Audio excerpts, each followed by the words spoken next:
Mettere assieme tutte le lagune produttive della Sardegna, ci sono quelle dell'Oristanese, quelle di Cagliari, e il tema è quello di provare a costruire una proposta progettuale di sviluppo sostenibile di queste lagune dal punto di vista produttivo, quindi attraverso la presenza delle nostre imprese di pesca, dal punto di vista sociale, quello del ritorno del lavoro e anche quello che può dare al territorio, e naturalmente dal punto di vista ambientale, visto che sono lagune che da troppi anni non hanno una minima manutenzione.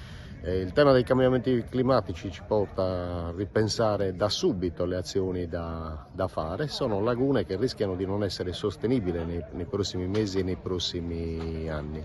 Ci sono lavori di natura idraulica da fare, diversi da compendio a compendio. Oggi vogliamo mettere assieme quindi tutta la parte produttiva, le imprese della pesca, gli enti locali, i sindaci dei territori in cui incidono le lagune e la regione Sardegna, che poi è il soggetto delegato alla proposta progettuale. Quali sono le primissime azioni da mettere in campo? Ma innanzitutto rendere fruibili queste lagune da parte degli operatori, cioè quindi restituire la capacità produttiva della laguna. Per fare questo immediatamente, ripeto, cambia da una laguna all'altra. Ci sono lagune che necessitano di acqua dolce che non entra, ci sono lagune che necessitano di acqua salata che non entra.